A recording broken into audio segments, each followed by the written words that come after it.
What's up, guys? Welcome back to the channel. Welcome back to a new daily show, a new twist or not. It's Antonio Conte, who he's basically sleeping in front of the Continasa's door in the hope that Giuntoli trips over him and is like, oh, you're still here? Because that's basically the scenario. Antonio Conte is actually, I want to say dreaming, but it's getting out of hand. It's worse than dreaming about a return. But is it possible? That's what we're going to talk about. Also, big update on Calafi, Milik, Zakanye. Yeah, I said it. Zakanye and Nonje as well. So that's what we're going to talk about. Before we get into it, like the video, subscribe to the channel as always, because we're extremely close to 5K now. And yeah, let's get in the Conte talk, basically.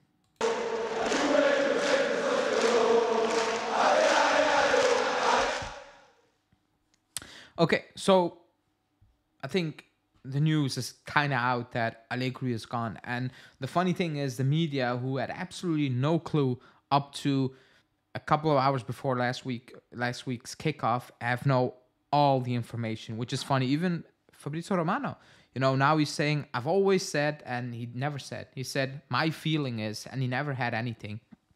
And he didn't break the story. He didn't broke the story, excuse me. He's kind of rewriting his own words, what he said a couple of weeks ago, but it's extremely obvious now that it's done for Allegri at the club. It's just not gonna happen. It's like the only twist can be is Alcon waking up and saying, you know what, no.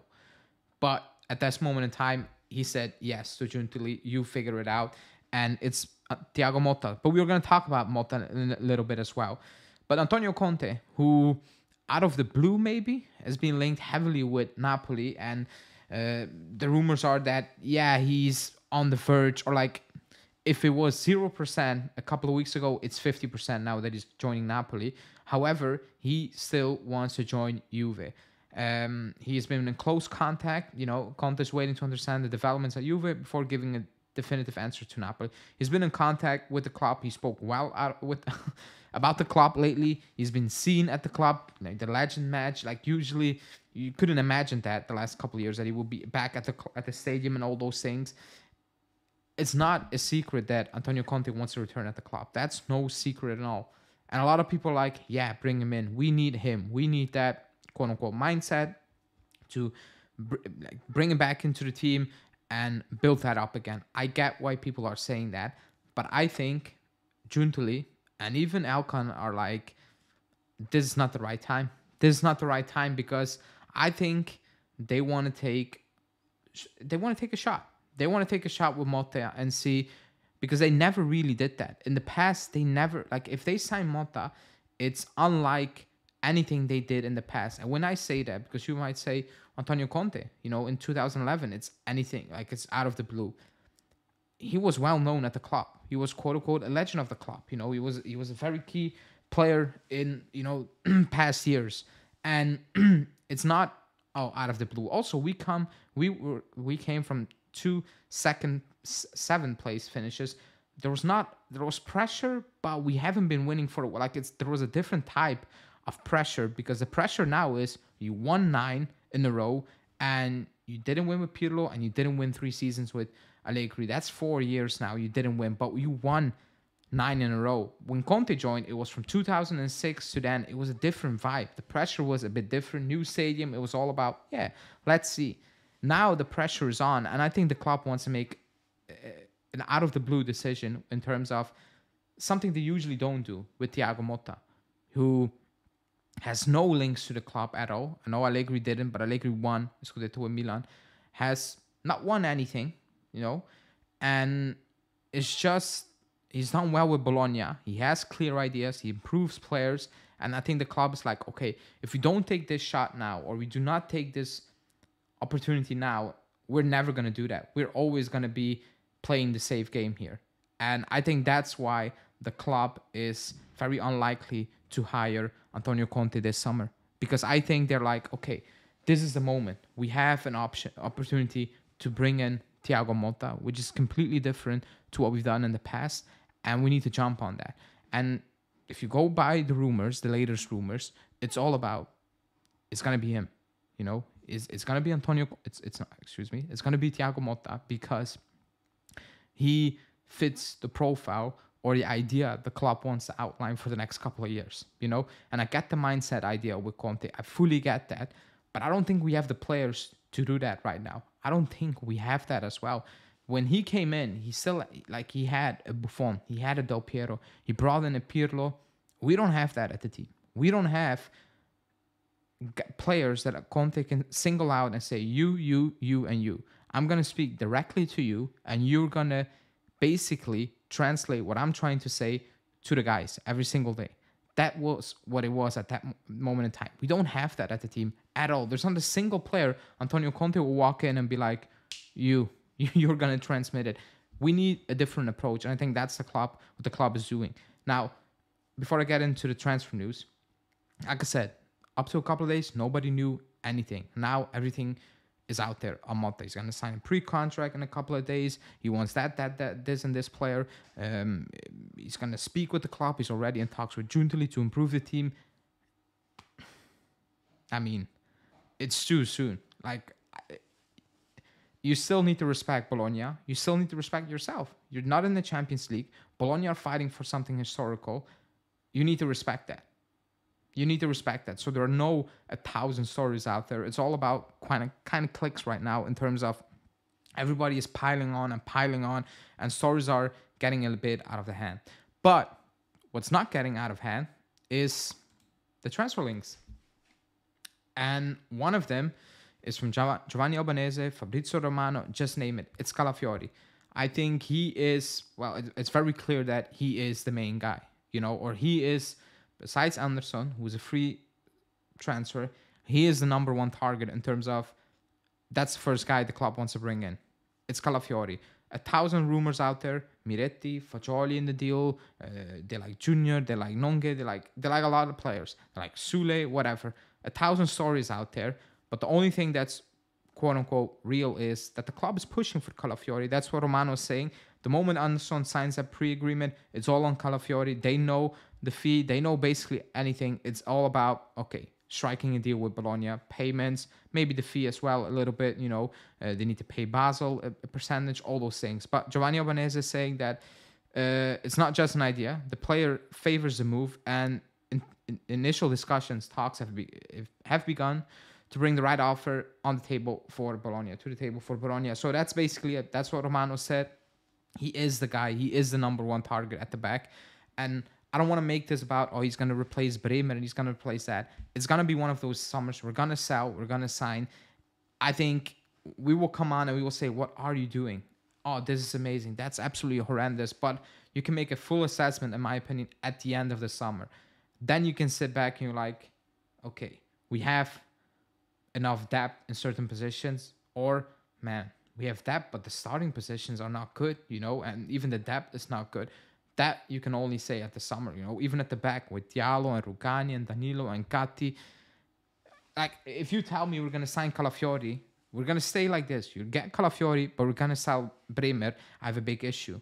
I have a massive issue because that's not good enough. Huijsen coming back. I like Huijsen, but he's not good enough.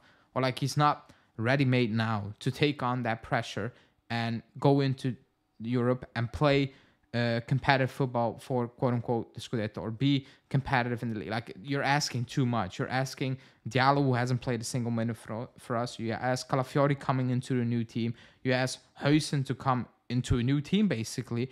Too much. Way too much. That's just not going to happen. So the Bremer one is interesting, but Calafiori is the main target. He is the main target, and it's more and more likely that at one point it's going to happen. It's not done, whatever, advanced, but he is the main target. Now, on to a bit more sadder news, and that's Sakani. The Felipe Anderson news is a bit strange. If we're being completely honest, it is a bit strange. However, I can give that a place long term if, again, the end of the summer, I see, okay, I get what you're trying to do with the backups. I get what you're trying to do with the formation. You want to play a 4-3-3 or whatever. You have the backup. You maybe sell Sule, but you keep Yildiz, you keep Chiesa. All these things happen. I can sit back and I can say, you know what? I understand that for depth, depending on the contract. With Zaccagni, I don't understand that. I I think he had one good season. I don't like Zakani as a player. And Pedula saying you are very interested in Zakani. There has been a meeting. Excuse me. Now it only depends on a potential counter offer from Lazio just over a year before the contract expires. But time is running out, and a salary of 3.5 million per season is needed. That's a lot of money. One and two. He's not a free agent. We're gonna need to pay a transfer fee to bring him in. That's for me too much for the player Zakani is. Even as depth, I'm like, I take Anderson as I like Anderson throughout his career a lot more than Zakani. Like a lot more. I don't like Zakani. I don't see why we should bring in Zakani even for depth. Then in that case, bring in because we're gonna need to pay Lazio for Zakani. It's not a free agent. So let's say you sell Junior for 18 mil, you're gonna need to pay 12 mil and even more knowing Lazio for Zakani. What is the point? What is the point to ship out Junior for 18 mil on what is he? 300k a season to sign Zakani for like 12 mil on 3.5 a season. That's crazy because he's not that good of a player to begin with. So that's the signing.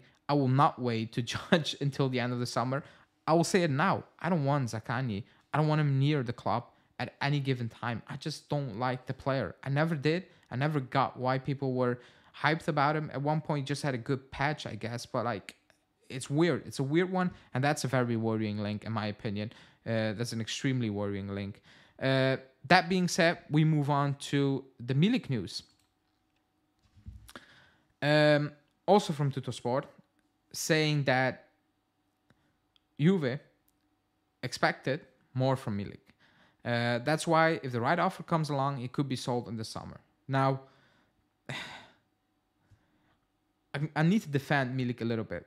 They expected more in terms of what he is going to be a backup player. Last season he did his job. This season he had some injuries. We have been poor. The red card, injury again. He's not the main guy, so I'm not really sure what they expected. Like, I don't know what anyone expects from Milik. Like, he is what he is. He never was a prolific goal scorer. He never will be. He struggled with injury, so I'm not sure what the expectations were. You knew what you were getting. Even with last season, it was a good season, but that's the most you're gonna get out of him. Like, nothing more. So, very very strange news story. But it's very clear that we're gonna try to move him on. So are we gonna try to move on Moise Kean, and let's see how we will figure it out. Maybe it's no backup number 9. Maybe it's you bring in Zirkzee, and if you keep Vlahovic, you're gonna switch it up, or even Vlahovic is gonna I don't know. That's what I said. It's gonna be a very strange summer, and we're gonna sell one big player. You're like, what the hell are we doing? And you're gonna sign a player maybe like Anderson, but I think even somebody else besides Anderson, where you're like, what the hell is this? But the Milik one, I'm okay with it. I'm not the biggest Milik fan, so it is what it is. But I'm not sure what the expectations were, to be honest. Now, to wrap it up, Nonche, who is gone, basically. Antwerp want him, and they have already opened talks. Other news sources today, I think Tuttosport suggested that, like I said a couple of days ago, Antwerp will pay 4 or 5 million. Juve want close to 10, and potentially percentage on the future resale. It's sad. I don't think it's worth selling Nonche for 4.5 million, because it's gonna be something like that. Antwerp is not gonna pay 10 million euros. So let's say we split the difference. It's gonna be 6 or something. Is it really worth to let that player go for 6.5? Because he has a lot of potential. Again, it's way too soon to say goodbye for the quick 6 million euros. I don't get that. Like, it's not that you're gonna try to sell him for 25 when the kid has done quote unquote nothing. Then I'm like, yeah, weird. But for 6 million, is it really worth it? Is it not much more worth for the club to loan him out? Even if it's in Serie A to a good team, or even if it's to the Belgium league, not Antwerp, because I don't like the way they play, to be honest. But Vermeer, who went to Atletico, did extremely well as well in the Belgium league. But for like a quick buck, to make some quick money, I'm not a fan of his, because I think he has so much in his locker still. We haven't seen at all, like not even 5% of it. It's too soon for a quick buck. So very weird one, and a bit worrying in my opinion. But yeah, let's see how that will go. I think it's obvious we're gonna sell youngsters like Sule. Like I said, when the Mota news came out, everybody knew anything, and now Sule is gone, and he's gone, and Chiesa. We just need to wait and see. But that's it. That's the news for today. Like I said, close to 5K. So subscribe and like, and we will be back, or I will be back, most likely later tonight with a live show. Thanks for watching. See ya. Ciao.